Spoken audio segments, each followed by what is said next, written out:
मेरा ख्याल है कि पहले तो ये देखना पड़ेगा कि इंडिपेंडेंस जो हम लोग समझते हैं कि पीटीआई वाले हैं, कितनी तादाद जो है वो इन पार्टियों में जाती है। और मेरा ये ख्याल है कि अगर मिसाल के तौर पे कि 20-25% जो है ना तादाद अगर मुस्लिम लीग नून पीपल्स पार्टी वगैरह में जाती है, तो ज़ाहिर है कि काफ़ी हैरानगी होगी। पीटीआई वाले भी ज़ाहिर है थोड़े परेशान होंगे, लेकिन उनके ख़िलाफ़ उनकी कंस्टिट्यूंसीज़ में क्या होगा ये कहना कबल वक्त है। उसका रीज़न ये है कि आप ये सोचें कि इमरान खान अंदर है। बहुत सारे लोगों को ये लगता है, वोटर को ये लगता है कि इमरान खान जो है वो अभी तक उस जगह पे बैठे हुए हैं। इमरान खान जब तक लचक का मुजाहरा नहीं करेंगे या इस्टेब्लिशमेंट के ऊपर इतना बड़ा प्रेशर नहीं आएगा तब तक इमरान खान जो है उसके लिए कोई फार्मूला तो तय नहीं होगा ना। तो वाई नॉट दूसरी पार्टीज़ अगर इस्टेब्लिशमेंट के साथ जो है वो सर्टेन टाइम में ज़रा थोड़ा सा लीनियंट होके अपने केसेस वेसेस ख़त्म कराती हैं, अपने लिए जो है वो स्पेस पैदा करती हैं, तो इमरान खान की पार्टी जो है वो मैसेज कर सकती है अपने वोटर्स को कि भाई जो लोग गए ठीक है, दोबारा उनको नहीं देंगे और आप माजी की तरह चेस न करें। और अगर उन्होंने माजी की तरह उन लोगों को चेस किया तो उनके खिलाफ ज़ाहिर एक्शन भी होगा, और एक्शन होगा तो इससे हमें पता चलेगा कि अभी तक इस्टेब्लिशमेंट और इमरान खान के बीच में मतलब कुछ ऐसी राह नहीं निकली, क्योंकि आगे चल के ये राह निकलनी है।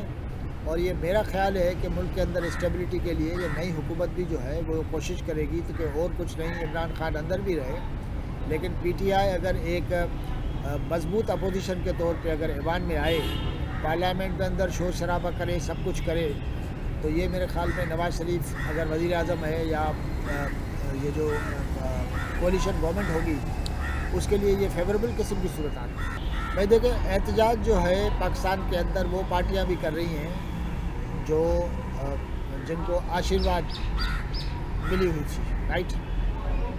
अब जेयूआई से स्टार्ट करें। जेयूआई जो है वो सिंध और बलूचिस्तान में बड़े पैमाने पर एहतजाज कर रही है। जेयूआई केपी में क्यों नहीं एहतजाज कर रही है? और केपी में इन्होंने लोकल गवर्नमेंट के फर्स्ट फेज़ में, आपको याद था कि वो अच्छा परफॉर्म किया था और ये ख्याल ये था कि शायद वो लोग जो हैं वो वहाँ से कुछ गेन करेंगे। केपी में सारी पार्टियाँ धुल गई हैं। वहाँ पे एएनपी धुल गई है, वहाँ पे आपकी जेयूआई धुल गई है, मुस्लिम लीग नून है, पीपल्स पार्टी तो वैसे भी बहुत कम थी। तो अब जेयूआई एहतजाज कर रही है और जेयूआई जो है वो कोलिशन में शामिल भी होगी। टीएलपी एहतजाज कर रही है। उसके अलावा आप एक और चीज़ देखें कि जी सिंध में यहाँ पे पीर साहब वगैरह एहतजाज कर रहे हैं, उन्होंने भी जो है वो कॉल दी है। अच्छा, ये पार्टियाँ जो हैं वो बेसिकली इस्टेब्लिशमेंट के साथ मिल के चलने वाली पार्टियाँ हैं। अब ये पूरे मुल्क के अंदर जो मैं एहतजाज देखता हूँ ना, तो इलेक्शन कमीशन की जो बेसिकली नाअहली है वो तो इस्टेब्लिश है ही है, वो तो हर कोई कहता है। और इलेक्शन कमीशन कोई इस सिलसिले में कोई मुनासिब किस्म का कोई रिप्लाई नहीं दे सकी है। और आम तौर पे ये होता है कि जो इंस्टीट्यूशन सही तरीके से काम नहीं करता तो उनके सरबराह जो हैं वो अपनी कुर्सी छोड़ के चले जाते हैं, लेकिन यहाँ पे ऐसा नहीं हुआ।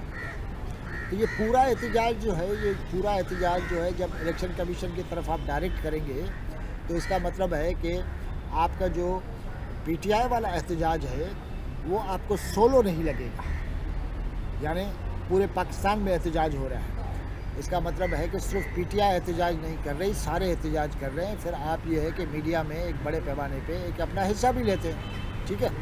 एक तो बात ये है कि इससे पीटीआई स्पेसिफिक जो प्रोपेगेंडा है उसके डाइल्यूट होने की एक अपॉर्चुनिटी बनती है। दूसरा मामला ये है कि ये डिस्प्यूट अगर कहीं सेटल होना है तो उसमें मौलाना फजल रहमान या जेयूआई जो है या दूसरी जो पार्टियां हैं उनके लिए एक स्पेस निकलने का अंदेशा होता है कि नई गवर्नमेंट के फॉर्मेशन में इस एहतजाज के बेस पे या अपनी कुव्वत रोड पे शो करने के बेस पे मौलाना फजल रहमान को और उसकी पार्टी को फ़ायदा हो सकता है गवर्नमेंट के अंदर।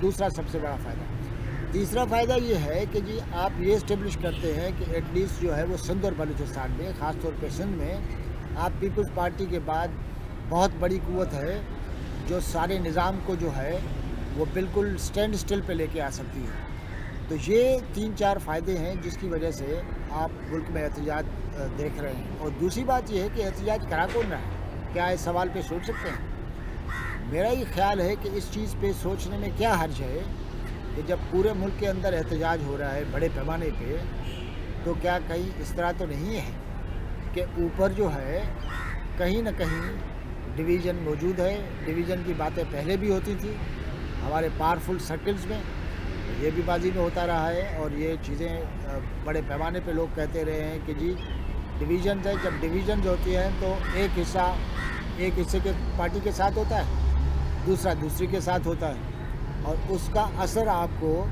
سرزمین پہ نظر آتا ہے، تو آپ اس کو رول آؤٹ نہیں کر سکتے۔ سوال یہ ہے کہ اینٹی اسٹیبلشمنٹ جو ہے، ووٹر جو ہے، یا اینٹی اسٹیبلشمنٹ جو ڈیفینیشن ہے وہ کیا ہے؟ ایک تو یہ ہے کہ جی عمران خان جو ہے وہ اس کے سپورٹر جو ہے وہ کہتے ہیں کہ جی ہمیں آپ نے بنایا، خواب دکھائے، تو اس کا مطلب یہ ہے کہ آپ کو ہر صورت میں ہمارے ساتھ رہنا چاہیے تھا، آپ نے ہمیں نکالا کیوں؟ ایک تو اینٹی اسٹیبلشمنٹ یہ ہے، اس کا مطلب ہے یہ وقتی ہے۔ اگر کل ملکی اسٹیبلشمنٹ عمران خان کے ساتھ کوئی راہ جو ہے نا کھولتی ہے، تو کیا یہ اینٹی اسٹیبلشمنٹ جو ہے اینٹی اسٹیبلشمنٹ رہے گا؟ نمبر 1۔ دوسرا یہ ہے کہ اینٹی اسٹیبلشمنٹ کی ایک اور ڈیفینیشن ہے، وہ یہ ہے کہ فوج کا سیاست میں کوئی کردار نہیں ہے، جیسے ماضی میں پاکستان پیپلز پارٹی اور بعد میں مسلم لیگ نون رہی ہیں۔ ان پارٹیوں کا یہ ہے کہ جی سیاست جو ہے وہ سیاستدانوں کا کام ہے، پولیٹیکل فورسز کا کام ہے، تو جو کلاسیکل جو ریئل ڈیفینیشن ہے وہ تو یہ ہے۔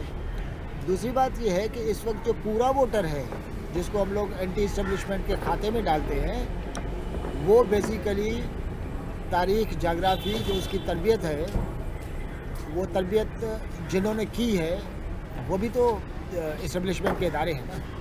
جب انہوں نے اس ٹائپ کی تربیت کی ہے تو جو کلاسیکل جو ڈیفینیشن ہے، وہ کلاسیکل ڈیفینیشن جو ہے وہ عمران خان کے ورکرز پہ نہیں بیٹھتی۔ اگر کل فوج کہتی ہے کہ ہم آپ کو سپورٹ کرتے ہیں، تو وہ کہے کہ جی آپ سپورٹ اور مخالفت کی کیا بات ہے، آپ اپنے جا کر کام کریں، ہمیں اپنا کام کرنے دیں، پھر ہم لوگ کہیں گے کہ وہ ریئل اینٹی اسٹیبلشمنٹ ہے۔ عمران خان جب کہتا ہے کہ میں 18 مہینوں سے انتظار کر رہا تھا، مجھ سے کسی نے بات نہیں کی اور کوئی مجھ سے بات نہیں کر رہا، اس کا مطلب ہے کہ وہ کہہ رہے کہ مجھ سے بات کریں۔ اس کا مقصد ہے کہ وہ ریکگنائز کرتا ہے پولیٹیکل رول اسٹیبلشمنٹ کا۔ تو میرے خیال میں کہ اس کو آگے چل کے اور زیادہ کلیئر ہو جائے گا کہ اینٹی اسٹیبلشمنٹ کیا ہے اور جز وقتی اینٹی اسٹیبلشمنٹ کیا ہے، کل وقتی اور جز وقتی۔ Thank you G.